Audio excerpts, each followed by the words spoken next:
હંમેશા પ્રસન્નતા, એટલે કે ક્યારેય ઉદ્વેગ જ મનમાં ના આવે, હંમેશા રહે. એના માટે તો ચિંતા છોડવી પડે ને ચિંતા પાછી હોય છે ને કંઈક કાંઈ જોઈએ છીએ એમ હા, અપેક્ષા હોય તો અપેક્ષા હોય.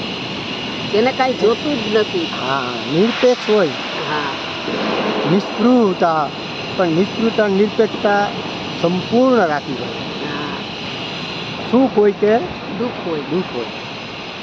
ભગવાન શ્રી રામને કેટલું દુઃખ પડ્યું હતું, પણ એને દુઃખ લાગ્યું હતું ત્યારે નહીં. હંમેશા પ્રસન્ન હતા. અરે ભગવાન શ્રી રામને તો કેટલા રાજ્યો મળ્યા હતા, રાજ્યનો પણ લોભ નો લઈ રાષ્ટ્ર નિષ્પૃહ થઈ ગયા. થઈને આપણે કાંઈ જોઈતું જ નથી. એક એક તો કેવો રાજ્ય ભાવ નહીં. એક એક રાજ્ય બાલીનું કિષ્કિંધા, સમૃદ્ધ લંકેશનું શ્રીલંકા વાળું આપણું સોનાની સોનાની નગરી, અને ને અયોધ્યાનું તો પોતાનું રાજ્ય હતું હતું જ. અને એ તો દર્શકજી હવે જલ્દી કે હવે રાજ્યાભિષેક કરીએ. કરી નાખી. અને એવામાં જે તકલીફ થઈ, હા. સ્વાભાવિક છે કે આ સંસાર છે તો આસુરી વૃત્તિ, રાક્ષસી વૃત્તિ, મંત્રા દેવી અને કાચી બુદ્ધિ જેવું કંઈ નહીં. કાચી બુદ્ધિ ન કહેવાય, આપણે કાંઈ ન્યાય ન કરી શકીએ, પણ જે થયું તે એને વનવાસ વનવાસ તો મળ્યો, સહર્ષ સ્વીકારી લીધો અને હસતા એમાં મૂકે. પ્રસન્નતા. રાજ તિલકની જગ્યાએ વનવાસ, એનું ધાર્યું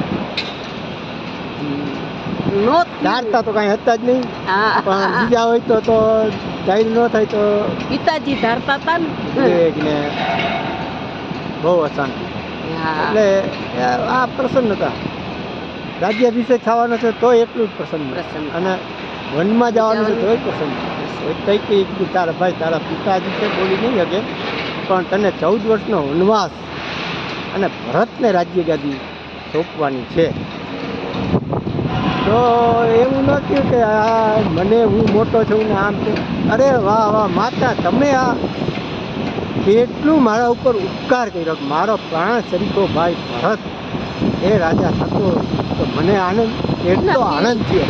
અને વિશેષ આનંદ મારે વનવાસ એટલે કે ઋષિમુનિઓના પાસે જવાનું થશે, કેટલો સત્સંગનો લાભ થશે. અને ખરેખર એ કેટલો લાભ અલગ અલગ ઋષિઓ, મહાન ઋષિઓની સાથે તપશ્ચર્યા કરતાં કરતાં આધ્યાત્મિક સંવાદ કેટલો સરસ મજાનો એ થયો છે. અને જીવનમાં હંમેશા પ્રસન્નતા જ જોવા મળશે. એ સંપૂર્ણ નિરપેક્ષતા, કાંઈ નિષ્ઠું, કાંઈ જોઈતું જ નથી. હા. તે જો આવી જાય, સહજતાથી આવી જાય તો ઈ ત્યાગની કિંમત છે. વરાણે ત્યાગ કરવો પડે.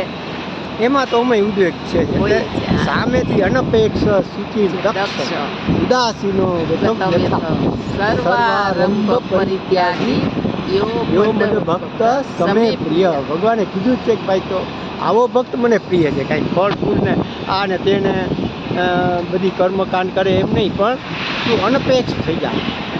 અદ્વેષ્ટા સર્વભૂતાનામ ભૂત માત્ર દ્વેષ નહીં.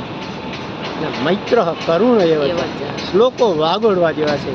અને એમાંથી આપણને ઘણી બધી માર્ગદર્શન સાથે હંમેશા પ્રસન્નતા રહે ખરી.